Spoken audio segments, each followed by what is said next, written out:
امروزها برای تامین اهالی با جای کار دائمی و مشغول فراگیری جوانان در حدود ریسپوبلیک مان در از اعتبار سرور دولت بسیار کارهای خیر و نیک کرده می شود.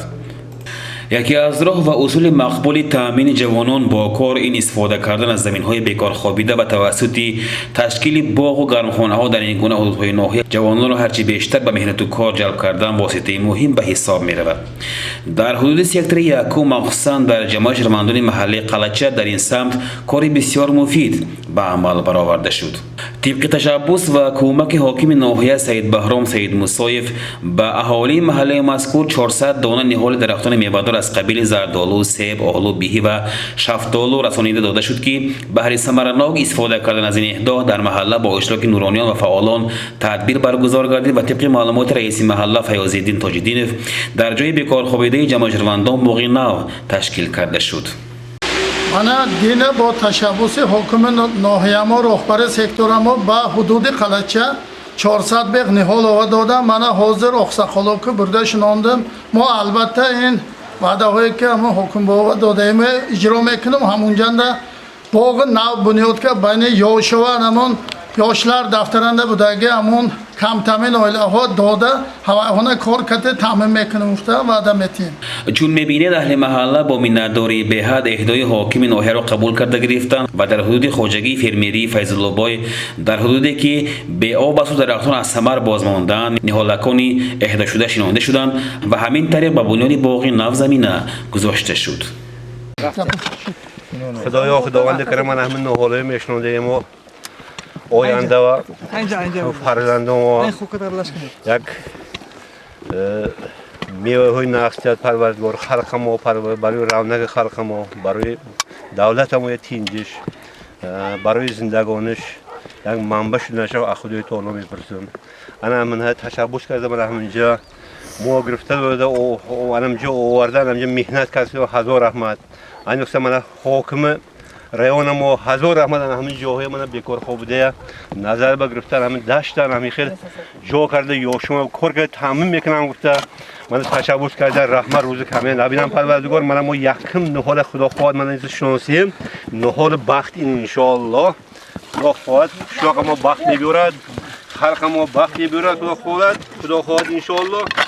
همون سال سیر پر میشه. باید همین را تاکید دادیم که معمای آب نوشاکی نیز با کمک حاکم ناحیه امروز پگاه حل کرده خواهد شد. امام بشاری میگن که bir elga baxtiyor insonni muyassar aylasa Alloh uning sharofatida el obod bo'lg'usi mutlaq degan. Xudo behadad shukr. Mana iqbolim va baxtim va mana rahbari hamma xil adolat parvar xudoju ye munosib did ki mana nemiton. Mana din yak mana rahm ebenton. این شرافتی که کده شد همه راهبرای یک بخناک راهبرای شرافت شکل میشد بینچه پرزیدنت هم یه راهبرشون کده من هم حاکم هم یه راهبرشون هم تو دیده است همه رنگش و این استیشن همه فرشته برده است خدای خواهد آباد نشون آباد نشود من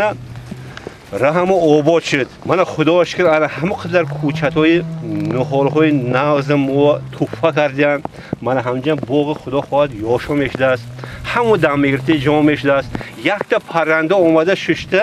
یک تا پرنده اومده همه سویگا من فضل برادر همون قصاب بالا میشه ثواب انا هوای با خدای تعالی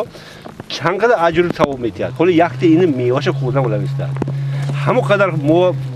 حالا غم خور کردن رحمت اللهم عمر شما رزق خدا برکت یاد پروردگار اهل اولشون تین جمع شد همون هم تین شم امون شم دولتمو زمانمو تین شد دولتمو تین شد پروردگار راهبرمو کارشما خدا رواج داد. البته من امروز پرزیدنتمو هر یک سلکتر جماعت هنده گسودیان که راهبرهای محله بای اصول بگذاشتن درن خلق بیشتر در اومدن درد خلق درنشنده همراه استوده هم نفس شده درد خلق حس کردن طلب کرزودیان نتیجه همین که من با تشبث راهبر رایون ما من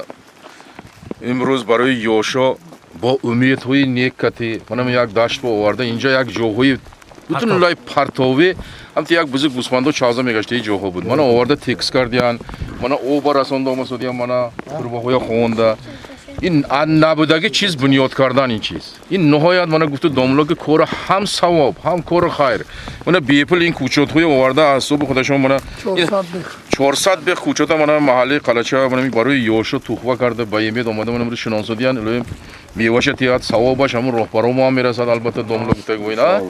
ها نگفته این میوه دارد از این میوهش هزار آدم ها بهره مند میشد هم اقتصادی طرف هم اجتماعی طرف هم صوفا فایدهش میرسه که باغ شود گفته امید میکنیم احمد من هم جای دیگه یوردم دادم من کوچوتی سیر کردم خدا خواسته اون شنونده کاوت کننده میناد میکنم فقط من اون جای ناز میکنم گفته میکنم چند سال شدن بوقتون با این 20 سال شد دیما اگر بوق با آب برود پرورش کردن ممکنه ممکن 3 کیلو میشد آب برود شد اما آب کته همش من آبم رو وارد میتونم گفتن خدا خواسته ناز میشد این اگه بیابه اساسا کونشه و شمون من بابام گفتم رحمت کن با همش من میکنم گفتن که من بازم میهون ناز نو میشد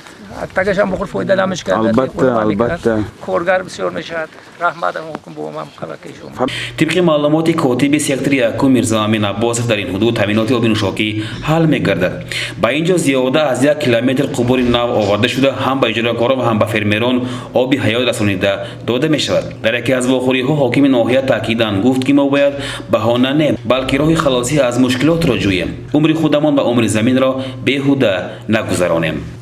دیروز به هنگام شنوندن نهالکان با نیتی نیک به باغبانان بارانی بارده ایستاده نیز خلل نرسانید همه کسا از اهل محله نهال شنونیده به بنیاد باغ نو زمینه گذاشتند امید داریم که این نهالکان روز بار آورده برای منفعت داری اهل این حدود خدمت خواهند کرد